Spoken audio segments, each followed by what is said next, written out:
d'avions transportant de la drogue, les ci-dessous nommés conduits devant nous déclarent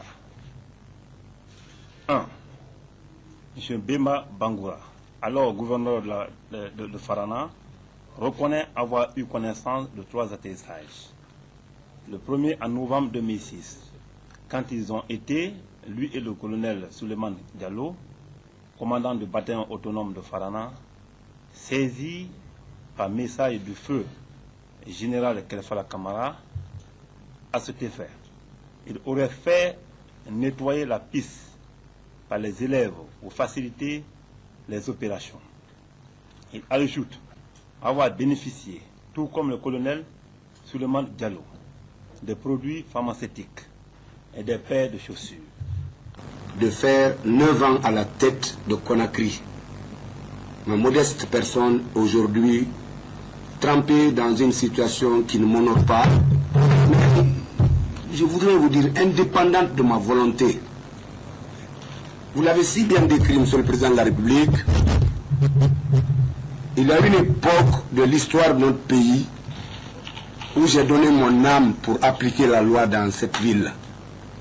Quand le chef d'état-major, le véritable chef de ce pays, vous le saviez, Monsieur le Président de la République, mieux que moi, envoie un message à son commandant de camp là-bas, qu'un avion vient, moi, par rapport à ce qui s'est passé ici, je ne dis pas non. Donc je viens, Monsieur le Président, je ne sais pas si c'était de la drogue. C'est à l'enquête que les gens ont dit de la drogue. Je n'ai jamais vu la cocaïne de mes yeux, Monsieur le Président de la République. Mais, pour des fins d'enquête, quand vos enquêteurs établissent que c'est la drogue, je dis en tout cas, ce que j'ai vu, moi c'est des sacs. Ensuite, je voudrais porter rectificatif, bien que j'ai signé le brouillon, moi je n'ai pas assisté à 3 atterrissages, Monsieur le Président. Je suis témoin de 2 atterrissages. Et je vous le dis très sincèrement, j'étais là-bas. J'étais là-bas parce que c'est le colonel Kerfala qui l'a envoyé. J'étais là-bas parce que moi, ça ne m'engageait à rien du tout. Je ne connais pas les Colombiens, je ne connais pas l'extérieur. Je sais que l'armée, c'est la défense. Mais lorsque la sécurité est inquiétée et affaiblie, la défense vient à son renfort. Et nous étions dans un système où celui qui lève la tête est tapé. Moi, je suis enseignant. Je suis délégué dans les fonctions d'administrateur territorial. Je n'ai aucun avenir. Monsieur le Président de la République, allez enquêter chez moi. Voyez le véhicule dans lequel je roule. Moi, je ne suis pas dans un réseau de drogue. Je me suis vu entraîner dans ça parce que chat échaudé craint eau froide. Ce serait très malheureux pour moi, à la fin de ma carrière, après avoir pendant tout le temps, même du temps du PDG, Monsieur le Président de la République, moi j'ai servi à Dabola, qui était le centre d'opposition farouche, d'adversité farouche à la révolution. Ce n'est pas une dénonciation. Mais j'ai pu, avec la jeunesse, faire là-bas 2 pièces, le train ne me laissera pas, et Tcharoy, dont j'ai été les acteurs principaux. Vous avez dit que vous avez bien signé le brouillon et que vous avez reconnu les 3 atterrissages. Non. Non. Vous avez dit que c'est dans le brouillon, bien sûr. S'il vous plaît, attends. Et que vous ne reconnaissez pas les 3 atterrissages, vous ne reconnaissez que les 2 atterrissages. Oui, Au cours desquels vous avez reçu 20 000 euros. oui, Oui, les 2 atterrissages, je vous dis bien.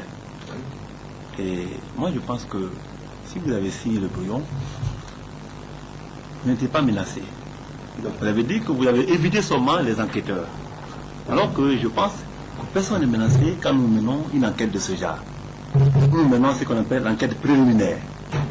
Nous cherchons à réunir les preuves matérielles et en faire un document qu'on appelle naturellement le procès verbal que nous adressons à un tribunal donné pour un jugement éventuel.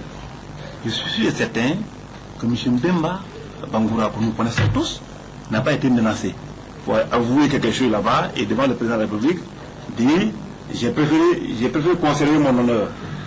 Ça veut dire tout simplement, c'est pour ceux qui pensent beaucoup, que M. Bemba était menacé, qu'il a fallu accepter comme ça, pour ne pas que quelqu'un le fasse mal, et même débattre devant le président de la République, j'ai préféré conserver mon honneur.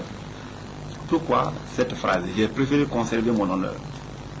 Moi, je voulais que tu expliques un peu ça et que le président comprenne que nous ne faisons pas la nouveauté dans ce que nous faisons au niveau de l'enquête préliminaire. Vous pouvez demander aux enquêteurs.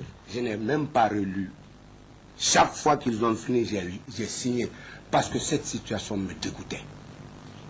Ils sont là, ils peuvent le dire, ils peuvent le témoigner ou dire autre chose. Je n'ai pas dit que je n'étais pas menacé. J'étais menacé. Mais les péripéties d'une enquête, vous êtes un officier de police judiciaire, vous savez ce que c'est que la menace. La menace a des degrés. Je ne veux pas philosopher. Moi, je dis, et là, je les prends à témoin, je n'ai même pas lu. Et même quand il y a eu confrontation entre le colonel Diallo et moi, je n'ai pas lu. Même si c'était un demi-atterrissage que j'avais assisté, je me reconnaissais déjà fautif. Donc, je n'ai pas lu, ils peuvent le dire, ils peuvent le témoigner. Je n'ai pas lu, Monsieur le Président, je n'ai pas lu une virgule de la feuille. C'est toujours bien que le ministre, secrétaire d'État chargé de la lutte contre la drogue, s'il le dit, c'est pour lever des équivoques, c'est pour simplement rassurer non seulement le peuple de Guinée, la communauté internationale, et aussi moi, qu'il y a bel et bien droit de l'homme